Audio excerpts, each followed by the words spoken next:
about today. Synchronicity according to Carl Jung, who is the one that coined the phrase synchronicity. He, as you know, was a psychotherapist, and he was in session with a woman, and she was telling him about her dream of a scarab beetle. Now that had meaning for her, and it was a really numismatic sort of dream. And as she was talking about the scarab beetle, there was a hitting and a knocking on his window in the office. And he reached up and he grabbed a scarab beetle. And that's where he came to call the word synchronicity. Something that is ever-present reality for those that have eyes to see, Carl Jung said. Going to define synchronicity, although Chris already handled it, is the experience of two or more events that are apparently causally unrelated or unlikely to occur together by chance, yet are experienced as occurring together in a meaningful manner. The concept doesn't question or compete with the notion of causality. Instead, it maintains that just as events may be grouped by cause, they may also be grouped by meaning. They may be also grouped by meaning. And so the scarab beetle and this woman's dream and the healing that came from her dream were synchronistic. So also we talk about serendipity, which is about discovering something fortunate, the accidental discovery of something pleasant, valuable, or useful, or coincidence, which many say is just God choosing to remain anonymous. So actually, we're talking about synchronicity, we're talking about serendipity, and we're talking about coincidence. Because I don't want to get caught up in the semantics of it all. The truth is that these kinds of incidents have meaning for us. And the scarab beetle may have meaning for Carl Jung's patient, may have meaning for Carl Jung, and have an entirely different meaning for me. And yet, they're powerful and they have meaning. God choosing to be inconspicuous.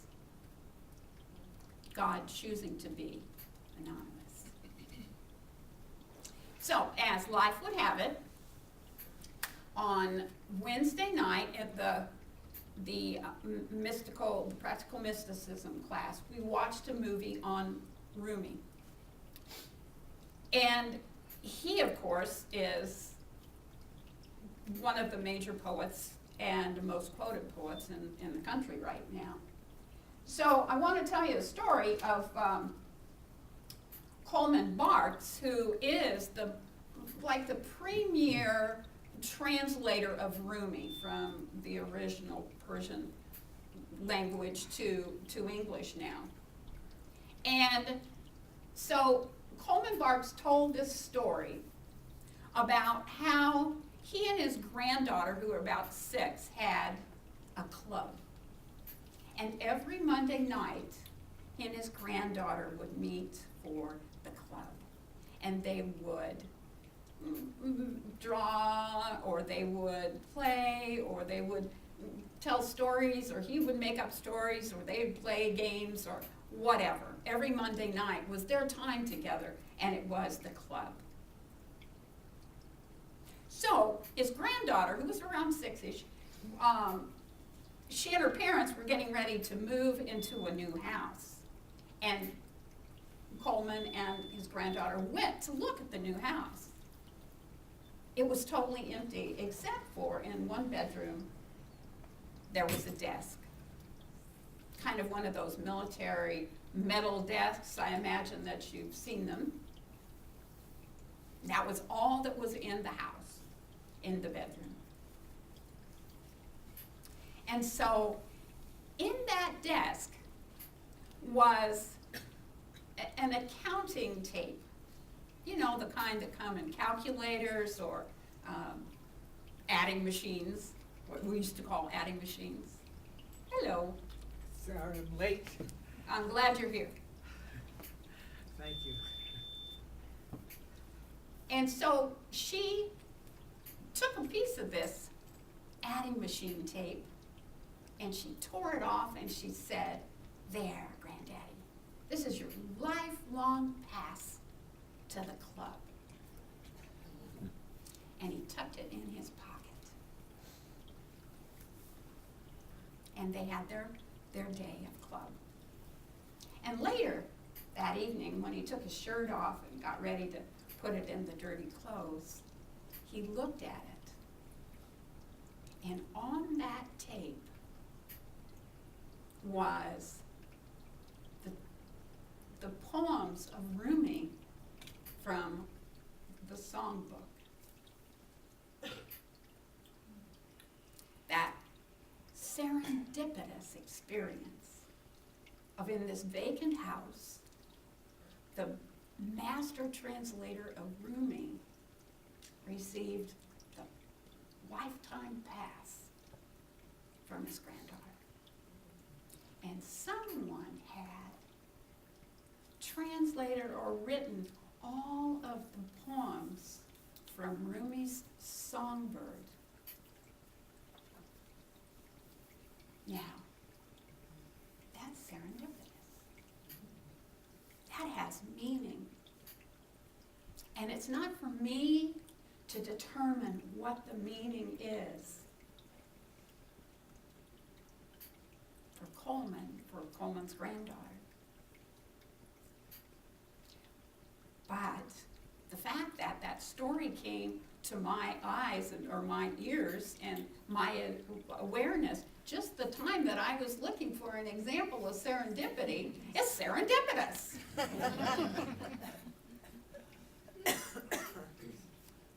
So, we can't order up these kinds of experiences. We can't put them together. We can't say, "Oh, I sure would like a serendipitous experience here." But what we can do is stand in faith, stand in trust, and know that those experiences will show up for us when we need them. Because it's a way for God to wink into our lives. I call it strobe enlightenment. Just those little flashes of spirit that give us heart, that give us faith, give us courage, trusting that when we need it, the divine will show up for us in whatever way that is appropriate, in whatever synchronistic, serendipitous, coincidental way. We can trust the universe to come together with us and for us in such a way.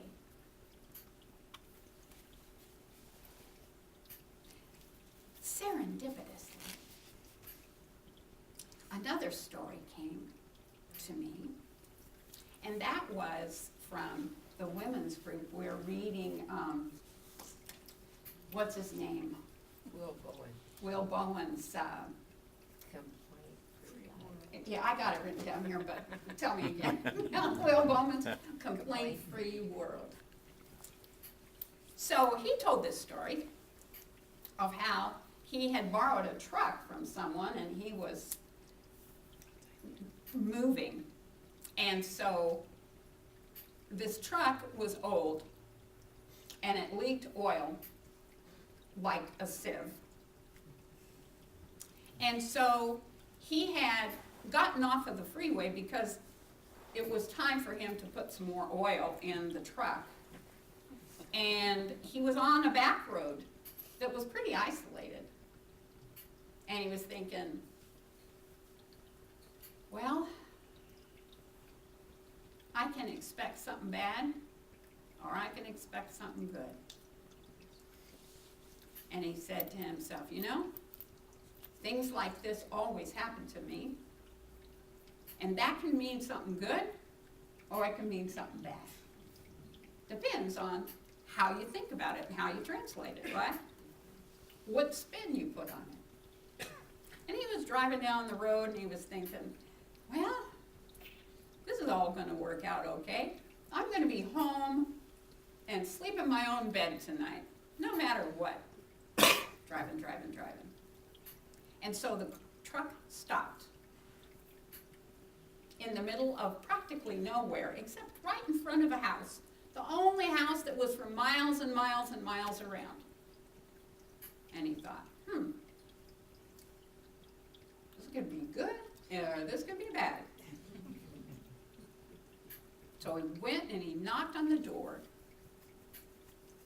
And he said to the man that came to the door, you know, my old Chevy truck won't start. And I'm broken down out here, can I use your phone? And the man who answered the door said, well, it just happens that you stopped at the right place. Because I am the manager of the Chevy dealership down the road, and I know Chevys backwards and forwards. What you got there? So we went outside and they took a look at it, and it had a plumbing problem, not an engine problem, the Chevy dealer said.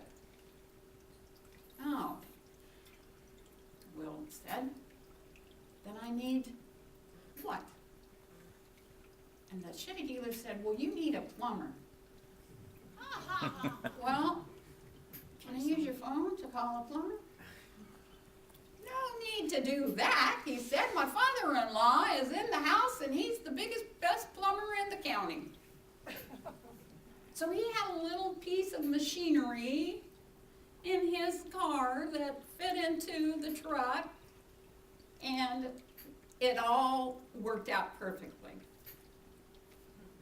And the piece of machinery that he had found and was going to throw away and said, you know what, I might need this. And he stuck it in his toolbox. Thank you. Lucky you were Women's here. group. Get a lot of help from the women's group. And so then he went down the road and he was, the Chevy truck then was out of oil. Help me out, ladies.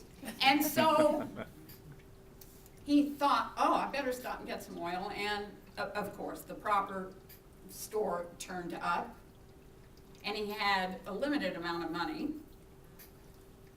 And he only had enough money for 1 gallon of oil at like $5. And he thought, oh, that's not going to get me that far. Yeah, it's an old story. I don't know. So he was thinking, oh man, I don't have enough money for enough oil. And the filling station guy was just closing the store when he pulled up and said to him, well, you know, we're having a sale on oil, and here's what you need. And so he, for his $5, old story, was able to get enough oil to put in his Chevy truck to get him home. And sure enough, he was able to sleep in his own bed that night. Now, so we say to ourselves, of course, that would happen. Or, that's just my luck. Or, wouldn't you know? We can say those things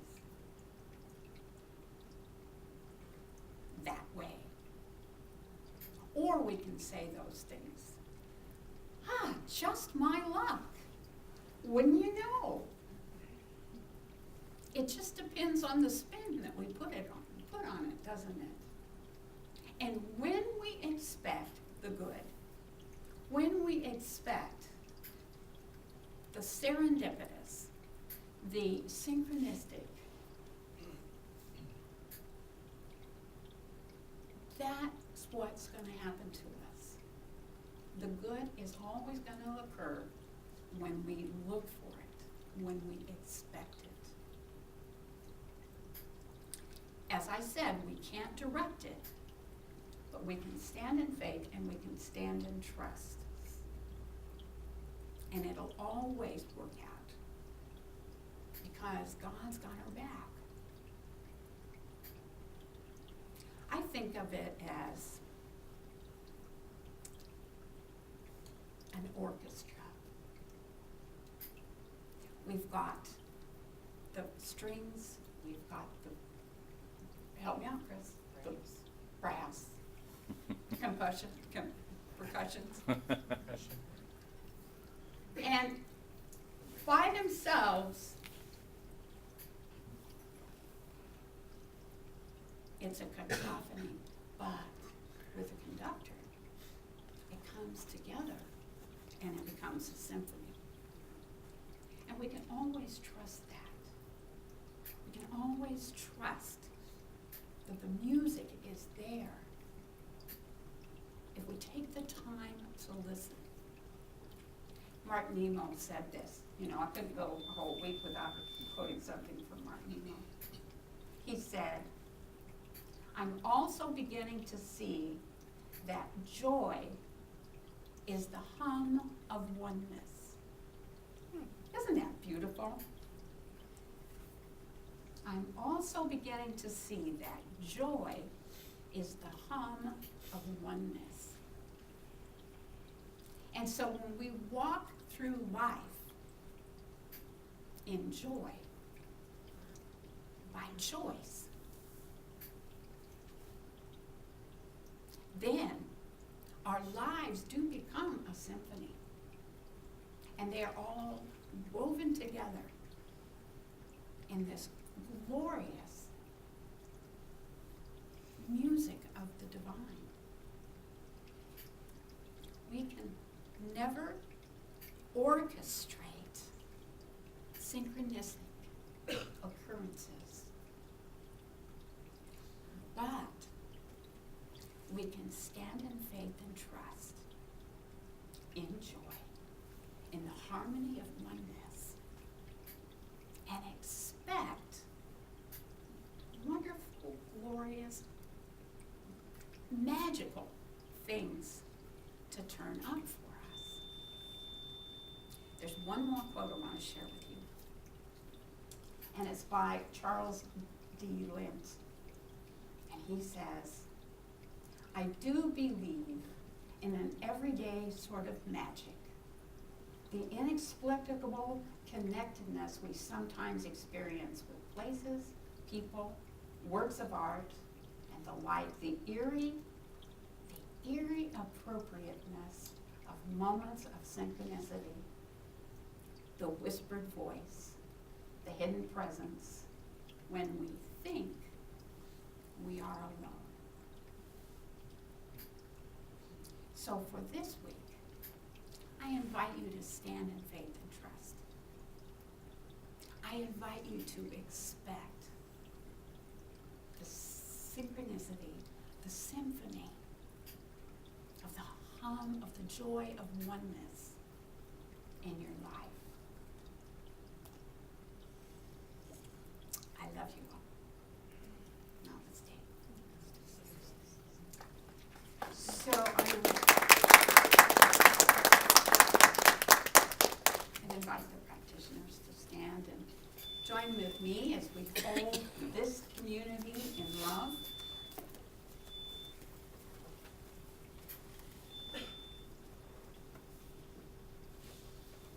I want to remind you that the prayer box is over here. And if you need some help remembering to stand in that trust and faith of the divine. orchestrating your life. I would invite you to leave a prayer request, and the practitioners will hold you in prayer for a week. So I ask you to join with me if it feels comfortable and turn within.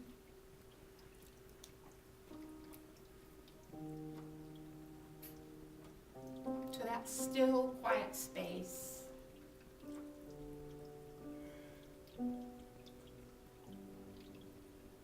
That place where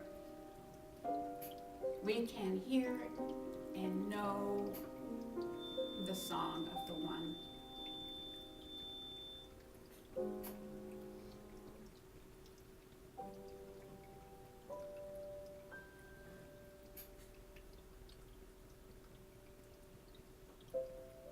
I invite you to trust,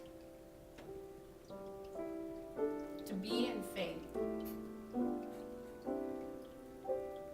to expect the unexpected magical occurrences.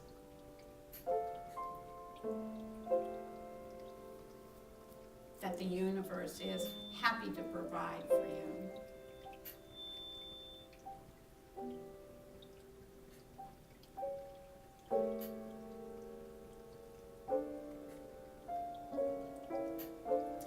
I invite you to allow yourself to be at peace.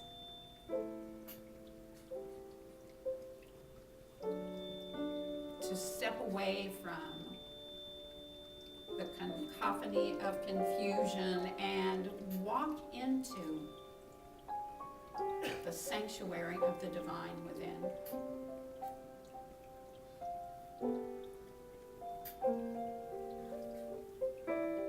I give thanks that every person associated with, every person present, every person who needs peace and calm and healing, joy and love, abundance, is receiving it now.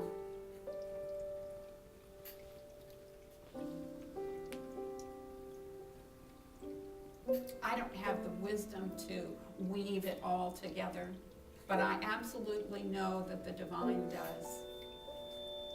I know that the miracles are absolutely present. It cannot be otherwise.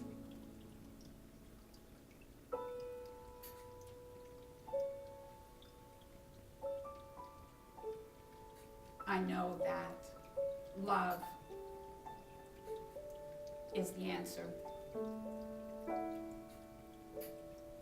because that is the sum totality of the universal one that I call God.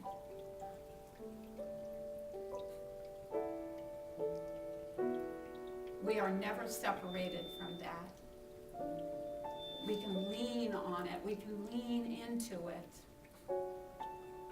Be guided and protected, soothed and comforted, healed.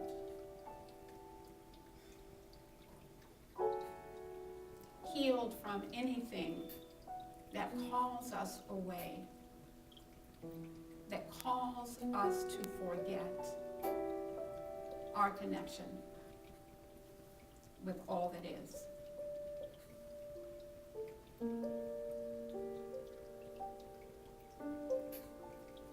And so in great joy, in great love, in great faith and great trust,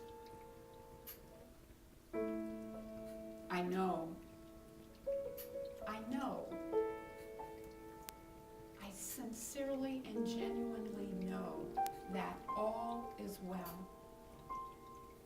It cannot be otherwise. And I invite you to join with me in claiming that truth for yourself by declaring it done, by saying, and so it is, and amen.